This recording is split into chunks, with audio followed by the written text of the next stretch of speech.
Hey, what's up, people? It's Satya here in Singapore, and thank you so much for joining me here on the Night Owl podcast. As always, you guys, it's just such a pleasure to be able to share my thoughts, my ideas, discoveries with all of you. And I wanted to talk to you a little bit about how my life changed about 10 years ago. God, it's 10 years ago. Mostly because I had the unbelievable honor of finally becoming a mom, and it's been such a different kind of journey. Now, I'm going to say this. I was a mom before 10 years ago when I had my actual biological daughter, because I was a stepmom first. But unfortunately, when I came into their lives, they had already kind of established their own beliefs. They've been handed down their beliefs from their parents, their culture, different culture. African American culture in the US is a little bit different from Indian, Sri Lankan, Jaffna, Tamil culture from all over the world, because yes, we were in Jaffna, but we've been scattered to the four winds ever since. So the cultures are a little bit different. The teachings, the upbringing, the standards for respect, the standards for discipline, all that stuff is different. So unfortunately, I didn't get a chance to start from the very beginning, but I have been a mom for quite a while. So with that being said, I came across a quote today that really kind of reminded me, gave me a chance to kind of pause and reflect, kind of go back in time a little bit and look at how exactly my life changed. So I will say this. I'm grateful I was a step parent before I was an actual parent. I have been in and out of this parenting journey forever. I feel like since my 20s, actually, unfortunately, I had two abortions before my biological daughter, and then I was pushed into two more afterwards. So the point being that I have been dreaming of being a mom ever since I was a child, actually. And the fact that my life changed so much when I suddenly had someone else to be in charge of, to be, responsible for, to take care of, to feed, to make sure they're clothed and studying well, and just set up for success in life generally, really just changed my life. And it wasn't until I became a step parent that I realized that what my mom did for me is not going to work for them. The cultures are different, right? And then as much as I suffered through what my mom did to me, the way she disciplined me, that's the best she knew. I'm not saying that she was a bad person or nothing.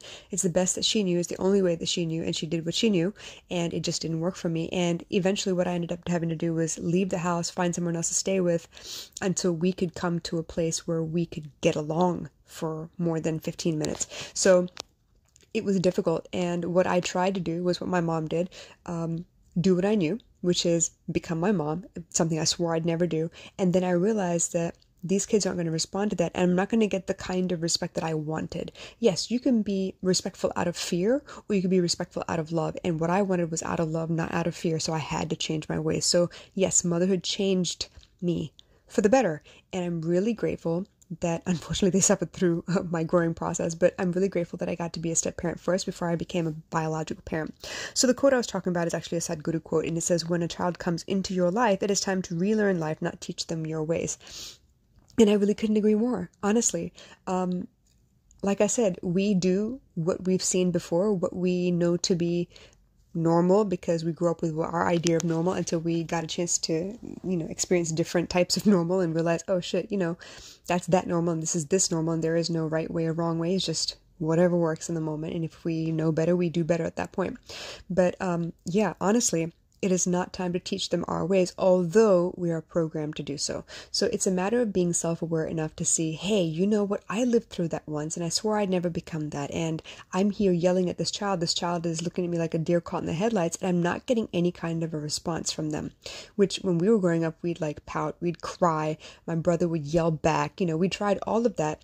And my mother depended on the reaction to know that we were truly sorry, or that we really understood the problem, or we got the fact that, we did something wrong. We understood, right? She was looking for that proof of repentance, or I don't know what to call it. I'm just making that up as I go along. But it's true. When I got to a place where I was responsible for someone else's life and well-being, and I tried to discipline them or correct them or give them a different way of doing things, I quickly learned that I can either make enemies out of them because they aren't my kids, they're borrowed, right? They belong to someone else biologically, but they live with me for the time being. They're on borrowed time, they're temporary, and I have the opportunity to either do the best I can by them and share the good things that I know, or I can be exactly the thing that I complained about the most growing up and traumatize them like I was traumatized. And there are people out there that'll say, oh no, I had to earn my way, you have to earn your way too. So I'm not of that school of thought. I do not believe in that. I think that's terrible. But I didn't realize how ingrained it was. I didn't realize how easy it was to fall back into that pattern until I had a kid. So yeah, I had to relearn life. They definitely taught me. They taught me what it was to look after two different kids by two different moms, right? By the same dad, obviously. They'd never lived in the house together before. And luckily for me, I've lived in a house with my siblings, so I know what it's like. I know what it's supposed to look like. I know what my ideal of non-favoritism, different rules for boys and girls, stuff like that. So I understood all of that, but it was hard to implement. Right? When you talk ideals and stuff, absolutely, you can say all of that shit. But when it comes to application, it's very different because you've never tried it before. You've never done it before. You don't know what it would look like or what it would take to get to that place where it's an ideal upbringing, right? So the best I could do was recognize in the moment where I was hurting them, apologize, and try to come to a discussion and a compromise on how I could make things better, because they needed to know where I was coming from. That I wasn't just saying because I said so, because I'm bigger than you, because I'm the adult in the relationship, whatever.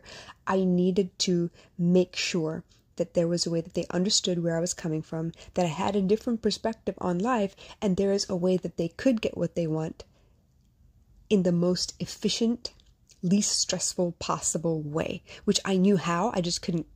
It took me a little doing, but I learned to communicate instead. So because of that, I really understood the fact that you don't teach them your ways. You allow them to what is the word? Oh my goodness.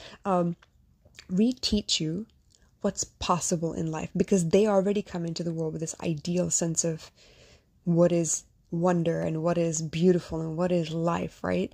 They naturally gravitate toward the things they love and they avoid anything that they don't. And it's not in us to be like, nope, but you have to do it anyway, or you have to suck it up, you have to, rub some dirt in it, you'll be all right kind of thing.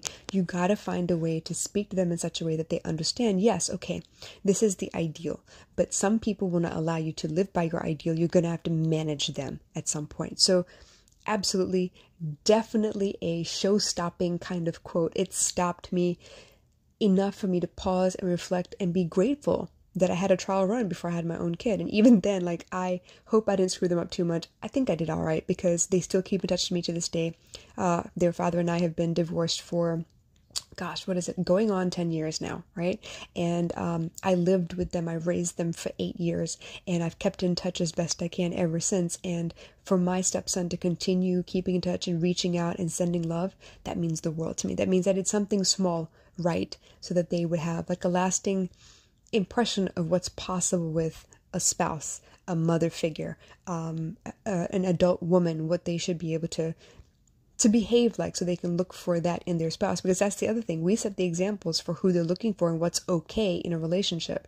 And if I had chosen to stay where I was and allow their father to treat me the way that he was, and I didn't have room to stand up for myself, they would have gone on thinking that it's okay to treat people like that or be treated like that. And that's not what I wanted. So definitely, a child came into my life, and it was the biggest blessing in the entire world. I've had the privilege of raising 3 children, and I've had the privilege of being a part of growing up journey for so many other people in and out of my life at the moment. And I